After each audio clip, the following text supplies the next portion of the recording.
तालियों के साथ बहुत बहुत शुक्रिया आप सभी का, और इतने खूबसूरत मंच को सजाने के लिए इतने बेहतरीन श्रोता जो मैं जब से आई हूँ तब से बहुत गंभीर मुद्रा में बैठे हुए हैं, तो बहुत बहुत शुक्रिया आप सभी का। और माननीय अतिथि इन सभी का बहुत बहुत शुक्रिया, किरण दृष्टि का। तो चलिए मैं आपको रचना सुनाती हूँ अपनी, और जैसा लगे आप ज़रूर बताइएगा। मेरा एक यूट्यूब चैनल भी है, ब्यूटीफुल माइंड बाय शाइस्ता, और वहाँ पे मैं अपनी पोइट्री पोस्ट करती हूँ अपनी आवाज़ में, अपनी एडिटिंग में, तो आप वहाँ पे चाहे तो मुझे ढूंढ सकते हैं। तो चूंकि आज यहाँ पे श्रोतागण में ज़्यादातर महिलाएं हैं, तो चलिए मैं आपको अपनी महिलाओं की लिखी कविता ही सुनाती हूँ ज़्यादा। इसका शीर्षक है थोड़ी ज़मीन नहीं पूरा आसमां चाहिए। थोड़ी ज़मीन नहीं पूरा आसमां चाहिए, जो है मेरा मुझे वो अधिकार चाहिए। जो टूट चुका है सदियों से, जो टूट चुका है सदियों से, जो बिखरा पड़ा है बरसों से, मुझे मेरा वो स्वाभिमान चाहिए। थोड़ी जमीन नहीं पूरा आसमां चाहिए। जज्बात अब आप सुनिएगा, क्योंकि अभी बहुत सारी स्त्री केंद्रित लेखनी चल रही है, और मुझे खुशी है कि अब महिलाएं खुद आकर के लिख रही हैं। तो मैंने लिखा था उस पर, जज्बात मेरे हो तो कलम ही मेरी हो, जज्बात मेरे हो तो कलम ही मेरी हो, छवि मेरी हो अगर तो कूचे भी मेरे हो, पीड़ा मेरी हो तो अल्फाज भी मेरे हो, नहीं स्वीकार मुझे अब दूसरों से व्यक्त होना, खुद की कहानी के लिए मुझे मेरी जबान चाहिए। थोड़ी जमीन नहीं पूरा आसमान चाहिए। क्या बात है, बहुत सुंदर, बहुत सुंदर।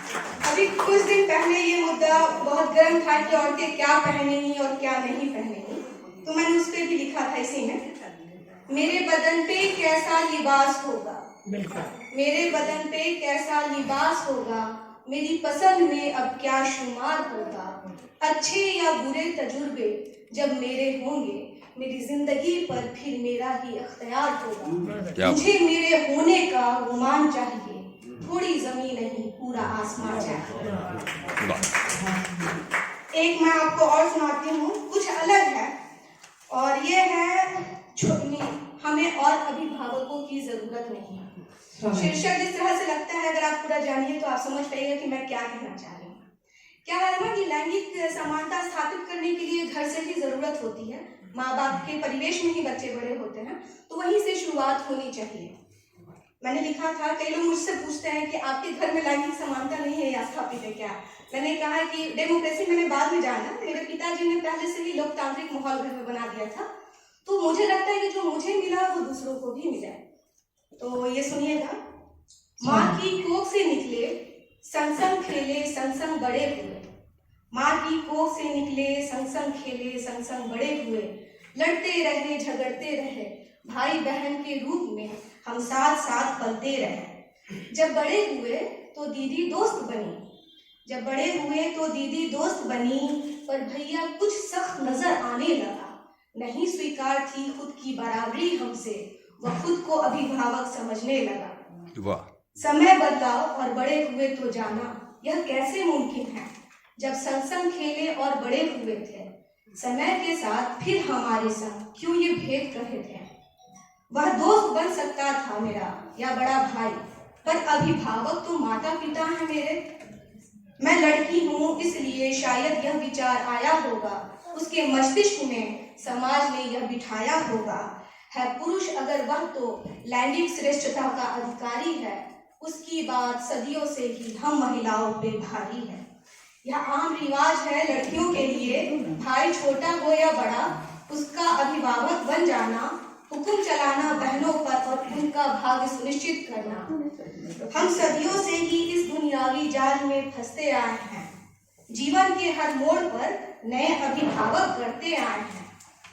खुद उठो और संघर्ष करो, हमें साथी की दोस्त की जरूरत है, जो बराबरी से सुने हमें और समझे, राय दे अपनी पर थोपे नहीं, हमें अब और अभिभावकों की जरूरत नहीं। अब मैंने अपील की है अपने भाइयों से, जिस रिश्ते में हो वैसे ही मिलो, है स्वतंत्र अगर यह दुनिया तो कुछ हमें भी जीने दो, अगली बार जब भी मिलो भाई या दोस्त बनकर मिलो।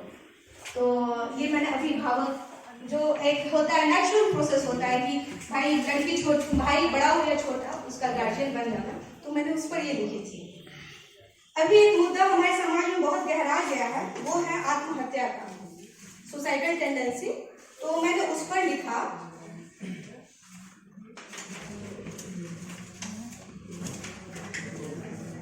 देखिए समाज के जो मुद्दे हैं वो साहित्यकारों से बच के नहीं रह सकते हैं, और समाज हमें प्रभावित करता है, हम अपनी रचनाओं से समाज को प्रभावित करते हैं। तो ये जैसे हम बहुत लो फील करते हैं, तो मैंने उस पर लिखा था जीवन संघर्ष करके की कविता। ये मुझे बहुत बेहद पसंद है, आप लोग भी जरा गौर फरमाइएगा। थका थका सा मेरा जीवन, थका थका सा मेरा मन, जीवन के संघर्षों से चिंता की शिकन अब तो दिख जाती है माथे से। ना जीने की आस बची, अंधकार डराता पल पल मुझको, आता है खुदकुशी का विचार, संसार न यह भाता मुझको।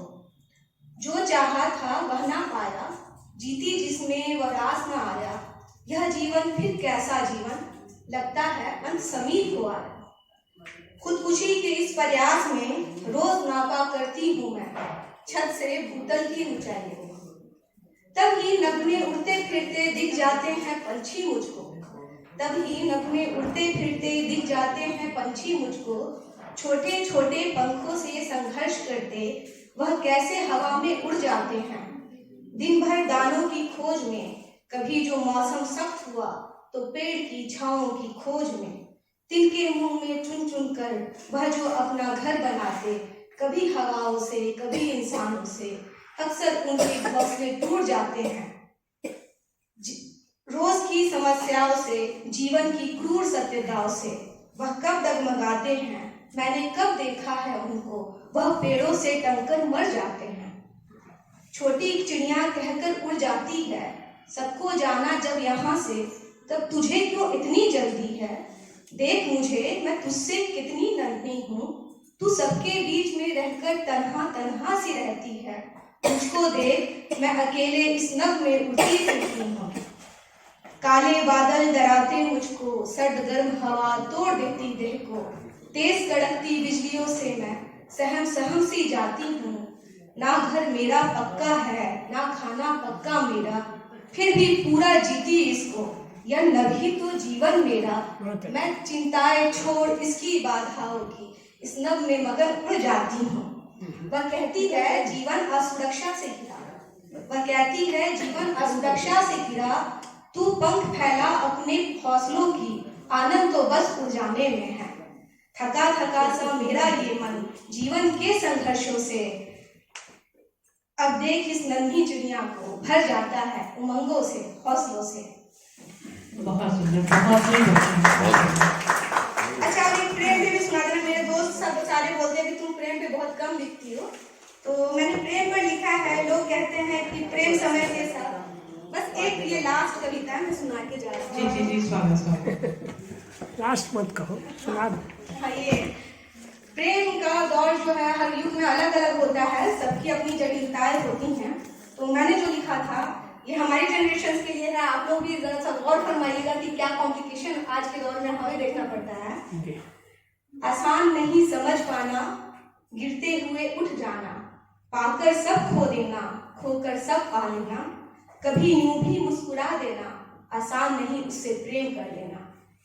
बरसों की बनी परंपराओं से, जात और धर्म की मान्यताओं से, किसी के निस्वार्थ आकर्षण के बिना सोचे जुड़ पाना, व्यवस्थाओं के विरुद्ध जाकर उसके लिए सर्वस्व निछावर कर देना, आसान नहीं उससे प्रेम कर लेना। एक अंतहीन विरह की पीड़ा में, दिन रात उसकी ही संवेदना में, बिना सोचे भविष्य का वर्तमान में एक अनिश्चित प्रतीक्षा में, संसार के इस मेले में उसके लिए ही बैठे अकेले में, आसान नहीं उससे प्रेम कर लेना। आज भी आसान नहीं है किसी से प्रेम कर लेना, आज भी वैसे ही कॉम्प्लिकेशंस है। धन्यवाद आप सभी का बहुत शुक्रिया, बहुत बहुत